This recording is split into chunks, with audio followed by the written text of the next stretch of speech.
반갑습니다, 여러분. 곽성환 목사입니다. 오늘은 느헤미야서 7장입니다. 자, 성벽 재건이 완공되었습니다. 문짝까지 다 달았습니다.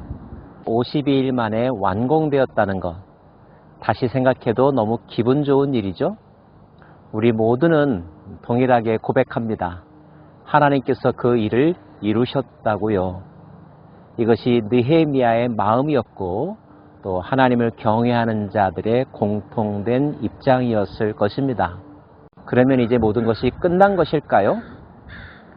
하나님께서 우리에게 베풀어 주신 것들을 지켜야 될 책임, 그런 과제들이 남아있죠. 느헤미야는 성벽 재건을 이끌었을 뿐만 아니라 성벽이 재건된 그 도시 예루살렘을 지켜내는 일 또한 중요하다는 사실을 알고 있었고, 이것을 위해서 정비하고 사람을 세우고 또 시스템을 갖추는 일을 계속해서 합니다.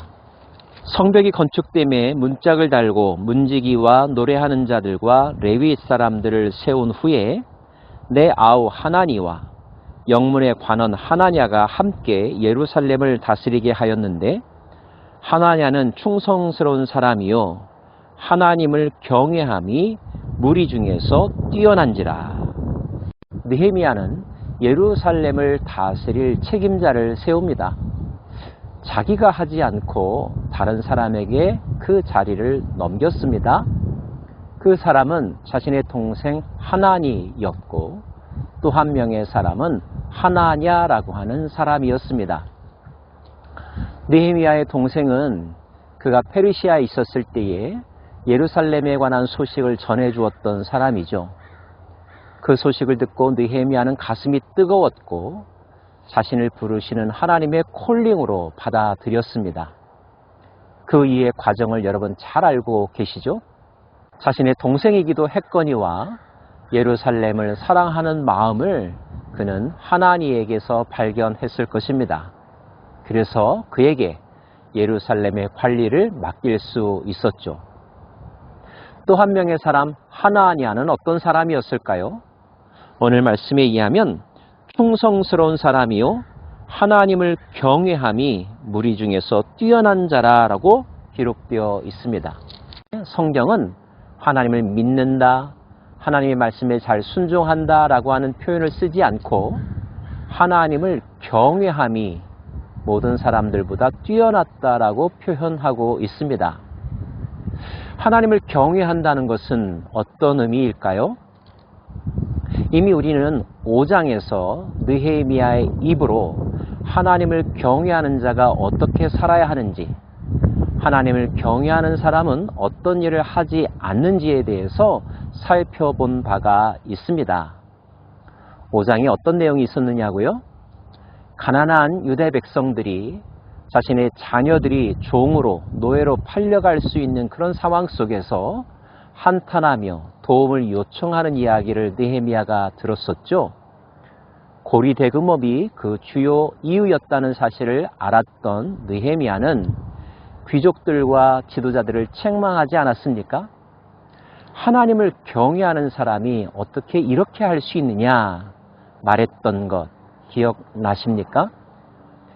하나님을 경외하는 사람은 힘들고 고통당하고 어려운 사람들을 돌보는 자요, 하나님을 경외하는 사람은 불의와 악행을 저지르지 않는다는 것, 이것이 느헤미야의 신앙적인 삶이었습니다. 경외한다는 말, 영어로 fear God, 하나님을 두려워한다라는 표현을 씁니다. 세상에 우리가 두려워해야 될 것들이 많이 있죠. 그런데 성경의 사람들은 가장 두려워해야 될 대상을 무엇 또는 누구라고 생각했을까요? 네, 하나님을 가장 두려워했고 하나님의 판단, 하나님의 심판을 가장 두려워했다는 사실.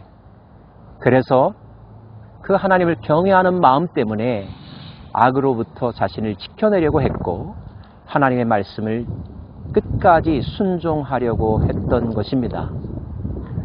느헤미야는 단지 제사를 잘 지내는 사람, 거룩한 모션을 취하면서 기도하는 사람을 지도자로 세운 것이 아니라 하나님을 경외하는 사람, 그리고 성실하고 충성스러운 사람, 그러한 사람을 예루살렘을 관리할 책임자로 생각하였고 그 사람으로 하나냐가 등장했던 것입니다. 사랑하는 여러분, 이 시대에도 동일한 기준이 사람을 세우는데 적용되어야 하지 않을까요? 많은 사람들이 하나님을 부르짖고 하나님의 이름을 거명하지만 하나님 없는 것처럼 하나님을 무서워하지 않고 제멋대로 행동하는 사람들이 얼마나 많이 있습니까? 자기에게 주어진 권리와 권한을 남용하는 것, 왜 그랬을까요? 하나님 무서운 줄 몰랐기 때문이고 하나님을 가볍게 여겼기 때문입니다. 먼저 우리 자신이 하나님을 경외하는 영성, 그런 삶의 태도를 가질 수 있기를 원하고요. 이 세상이, 그리고 이 세상의 모든 지도자들도 하나님을 두려워하는 사람 되기를 우리가 말해 주어야 하고 기도해 줄 수 있기를 원합니다.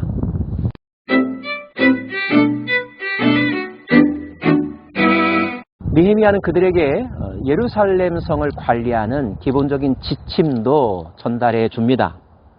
내가 그들에게 이르기를 해가 높이 뜨기 전에는 예루살렘 성문을 열지 말고 아직 파수할 때 곧 문을 닫고 빗장을 지르며 또 예루살렘 주민이 각각 자기가 지키는 곳에서 파수하되 자기 집 맞은편을 지키게 하라 하였노니 그 성읍은 광대하고 그 주민은 적으며 가옥은 미처 건축하지 못하였음이니라.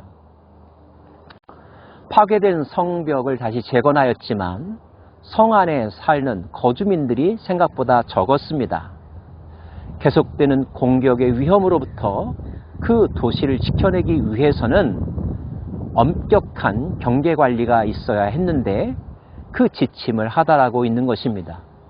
그리고 거주하는 사람들로 하여금 자기 집 앞은 그들이 지키라고 구역을 정하여줘서 분담시켜줬다는 것을 알 수가 있습니다.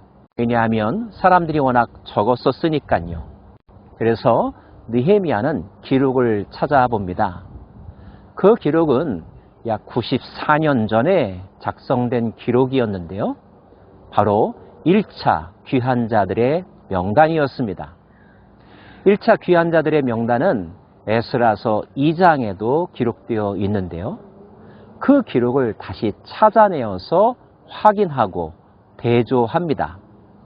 왜 그랬을까요? 그들이 왜 귀환했는가? 그들이 무엇을 하였는가? 그들은 지금 어디에 살고 있는가를 확인하고자 했던 것입니다. 그리고 그들로 하여금 다시 그들이 고국으로 돌아온 목적을 상기시키고 그들이 이 나라, 이 성을 지키기 위해서 해야 할 일들을 다시 한번 재확인하고자 함이 아니었을까요? 성경은 5절에서부터 마지막 절까지 그들의 명단을 자세하게 기록해주고 있고 또 그들이 어떤 역할을 했었는지 또 그들이 어떻게 예루살렘 성전을 재건할 때 헌신했으며 또 예루살렘 성을 위해서 봉사했었는지에 대한 기록들을 다시 소개해 주고 있습니다.